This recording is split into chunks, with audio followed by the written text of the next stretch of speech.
Oke, assalamualaikum warahmatullahi wabarakatuh. Pada pertemuan kali ini saya akan menjelaskan tentang OSI dan physical layer.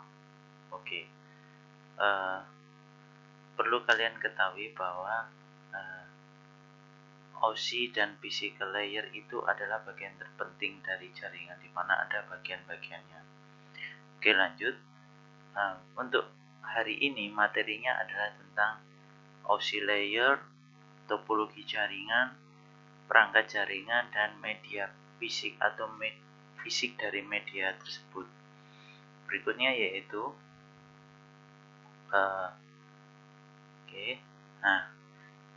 ini adalah pengorganisasian OSI pada layer, dimana untuk application sampai session itu adalah upper, sedangkan transport sampai physical adalah lower layer.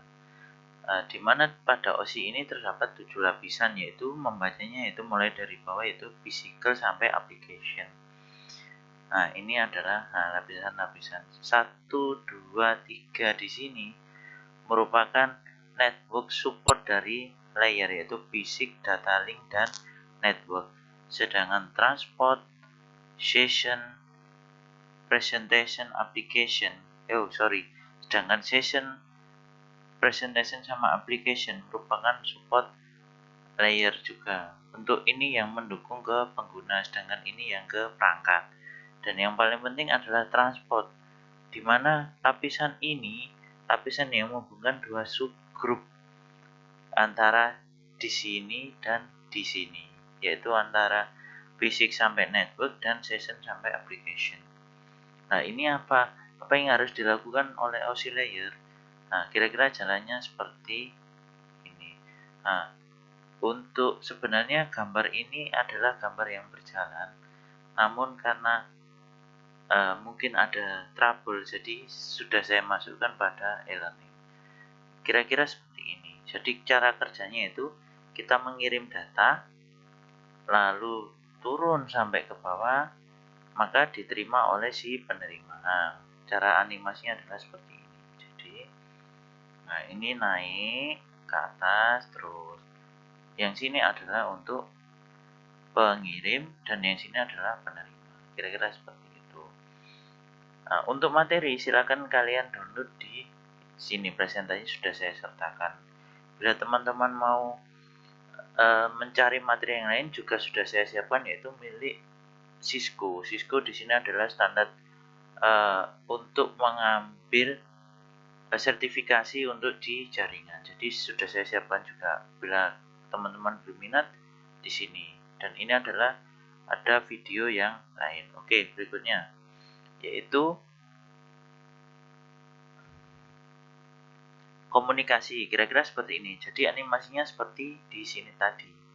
Contohnya. Jadi animasi dari tadi itu contohnya seperti ini. Nah, tadi. Oke. Berikutnya yaitu konsep penggunaan. Ya, ini contohnya. Jadi pada layer aplikasi itu konsepnya ini. Ada word processing untuk email, file transfer, spreadsheet, ini untuk Excel ya. Remote access ini adalah computer application di network itu dibutuhkan untuk ini. Berikutnya itu layer untuk presentasi. Presentasi ini digunakan untuk teks data, grafik, visual image, sound atau video. Tadi yang application ya, application itu ini, email, file transfer, remote, atau World Wide Web, atau ketika kita mengakses atau berselancar di internet. Ini untuk presentasi. Jadi di sini adalah file-file yang biasanya kita sertakan kalau kita mengirim melalui jaringan. Ini adalah sesi. Sesi ini contohnya adalah network file system, struktur query atau SQL atau database. Lalu ASP ini biasanya sama dengan bahasa pemrograman pada PHP.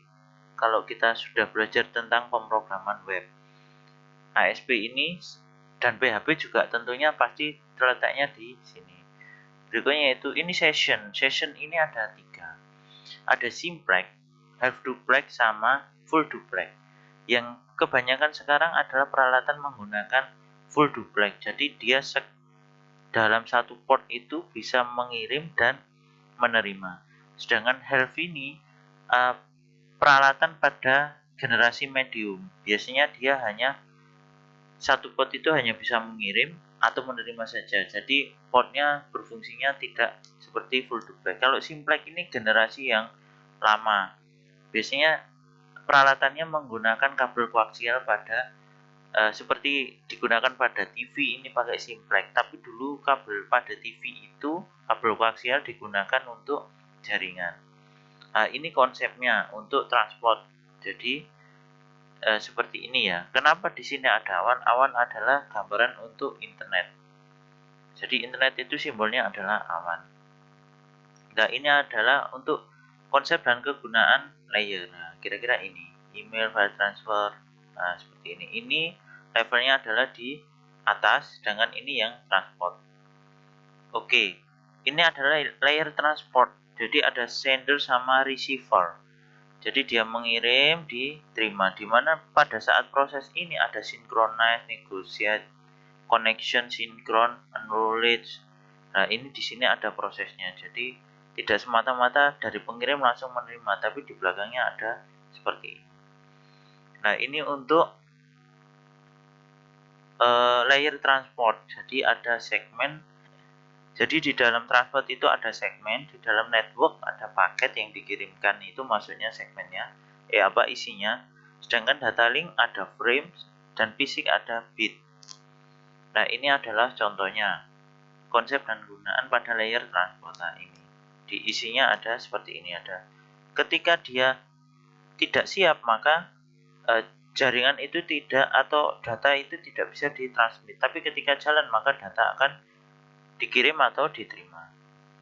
Nah, ini adalah kegunaan layer untuk IP. IP ini dibagi 3 kelas seperti yang saya jelaskan di minggu lalu di kelas, di mana ada kelas A, kelas B, kelas C, kelas D. Nah, ini contohnya. Ini IP-nya kebetulan yang dipakai contoh dan menggunakan kelas D. Nah, untuk perhitungan IP teman-teman pasti saya yakin sudah paham seperti yang saya jelaskan di minggu lalu di kelas. Nah, ini adalah konsep dan kegunaan untuk layer pada data link. Jadi ada arbitration, addressing, error detection, ada identify. Nanti bisa dibaca pada slide presentasi. Nah, ini adalah berikutnya yaitu seperti ini. Yang paling penting adalah physical. Physical ini adalah bentuk yang bisa kita lihat. Yang paling penting adalah tipe kabel, tipe konektor, hubungan pin konektor dengan kabel, dan tipe interface suatu peralatan jaringan komputer. Nah, ini adalah strukturnya. Jadi di sebelah sini ini adalah struktur dari sebelah sini adalah OSI-nya, sedangkan di sini adalah yang digunakan pada TCP IP. Jadi ini letaknya, ini adalah kegunaan application. Dan untuk detailnya kegunaan dari setiap itu sudah saya sertakan di ini. Jadi apa saja yang dikirim pada setiap TCP IP OSI ini sudah saya sertakan. Oke. Berikutnya yaitu ini sudah sama dengan contohnya tadi. Nah, ini juga sudah. Topologi jaringan ini yang paling penting. Topologi itu ada banyak sekali. Topologi, kalau kita bilang topologi adalah bentuk dari jaringan atau gimana cara kita bisa mengkoneksikan. Ini adalah contoh topologi mesh. Dia berbentuk jaring, layang. Berikutnya adalah bus. Nah, seperti ini. Di setiap sini ada penguat dari jaringan tersebut. Ini adalah topologi tree. Tree, kalau kita bilang tree adalah pohon. Jadi dia berbentuk seperti pohon. Setiap ini ada ranting, ada batangnya. Di sini kan ini adalah rantingnya. Sedangkan ini adalah utama dari batang tersebut, dari pohon tersebut yaitu batang.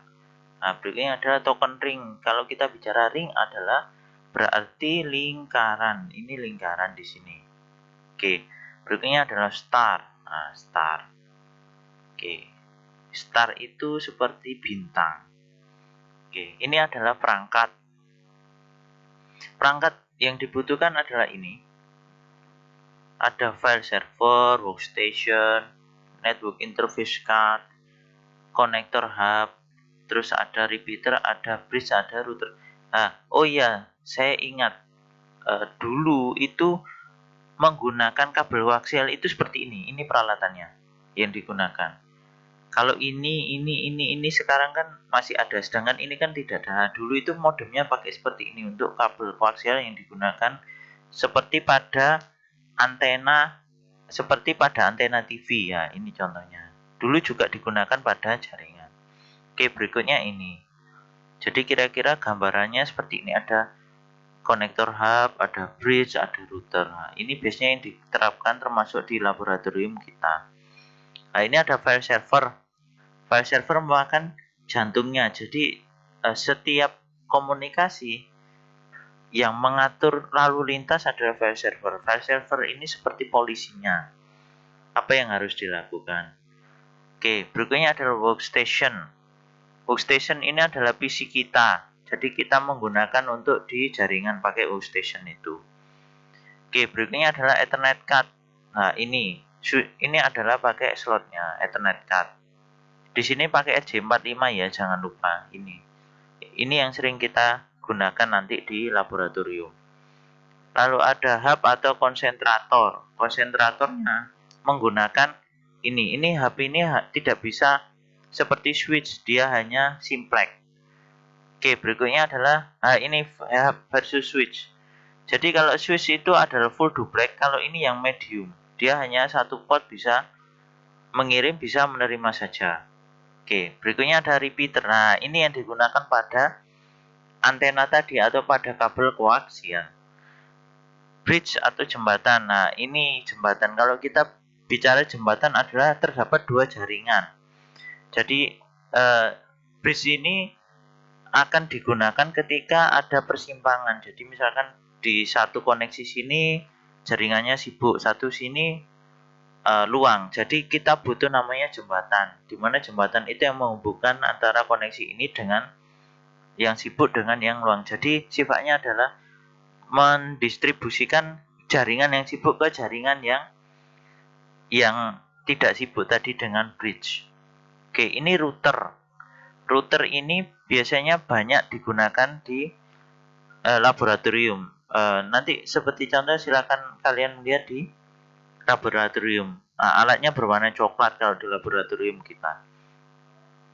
Ini koneksi secara fisik menggunakan LAN. Nah, ini seperti ini. Oke, media fisik, tembaga koaksial. Nah, ini kabel koaksial. Ini adalah yang digunakan pada antena TV. Dulu juga digunakan untuk data.